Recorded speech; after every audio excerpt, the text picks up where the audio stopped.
What is the best depth for a swimming pool, or what is the ideal depth for a swimming pool?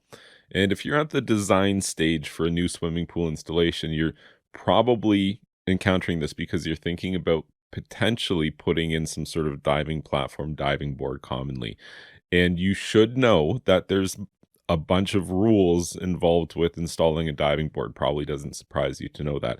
Check with your home insurance, make sure you're not going to have a problem getting dropped by your home insurance carrier because you installed a diving board. That does happen in some areas, but more so just check with the diving board manufacturer that you're thinking of going with, and they'll provide you with a spec sheet for the size and the shape and the depth of the pool. It's not just the depth, it's the diving envelope. Like, if you can picture, when you dive into the pool, you clear the deepest part of the pool. And really, it's the long slope that you're worried about. And these aren't numbers that you just kind of figure on your own, like, that looks pretty good. That should be safe, right? No, you have to check with the codes for the area that you live for installing swimming pools, and check with the diving board manufacturer themselves and get a spec sheet for the depth of the pool. And you'll find it has to be pretty darn large for a pool and pretty darn deep, upwards of 9 feet or deep, 9 feet deep or more, and fairly large to accommodate the diving envelope. And here's the thing about deep pools. It adds a lot of volume to the pool. Duh.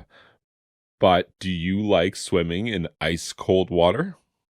No? Oh, you want to have heated water for your pool. Okay, fair enough. I mean, I would want heated water for my pool as well.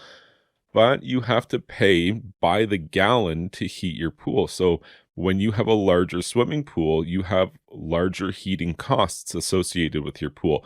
And if you're new to pool ownership, you might not know this yet, or you might not have a full appreciation for how expensive pool heating can be. And my personal anecdote to this is we had a old school heater with our swimming pool growing up, and a dial valve for the temperature control. And oh man, if you went near that thing to turn it up because the water was too cold, you got a scolding lickety split. And I get it now. It's because it's so excruciatingly expensive to heat swimming pools. Even doing all the good stuff you can do, like covering the pool with a solar blanket or an automatic pool cover, and thereby limiting the thermal losses at night, tremendously limiting them versus an uncovered pool.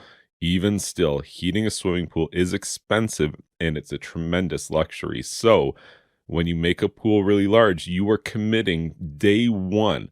It's going to cost you more to heat your pool every single day of the year that you want to be swimming in it. So it's kind of like, which one do you want? And I mean, if you've got the money, the world's your oyster. You make the super deep pool and you don't care about your heating costs. But for a lot of people, like, pools are just expensive. They're kind of like punishingly expensive. They're one of the most expensive luxuries that most people will ever buy.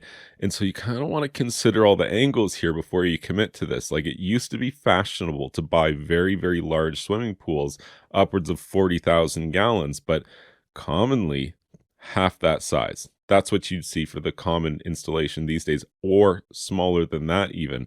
That 10 to 20,000 gallon range is definitely the most popular range these days.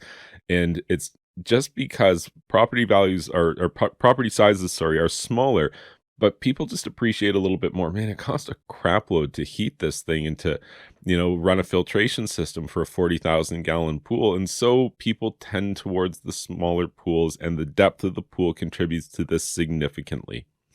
So let's just cover one more angle here if we're talking about what's the best depth for pools. You want to be able to swim. I want to be able to swim around, do my thing, tread water, and I don't want to be like holding my legs up to not be banging into the ground. That's something that I want when I'm swimming. And the ideal depth for this basically comes down to, what is your height? I'm 6 feet tall, and so the ideal depth of a swimming pool for me, assuming I'm not worried about diving or diving envelope, would be a 6 feet deep pool, because 6 foot deep pool, because if I'm swimming and my head's above the water level, then I'm always going to have about this much space between me and, my feet and the floor of the pool. So I'm not banging my feet into anything as I'm treading water. And so that's kind of, for me, the ideal depth for a swimming pool when we're not considering a diving situation is the height of the people who are going to be swimming in, or let's say the height of the tallest person who's going to be regularly swimming in the swimming pool. If you found this information helpful, please be sure to like this video and subscribe to my YouTube channel. And you can check out my website, swimmingpoolsteve.com.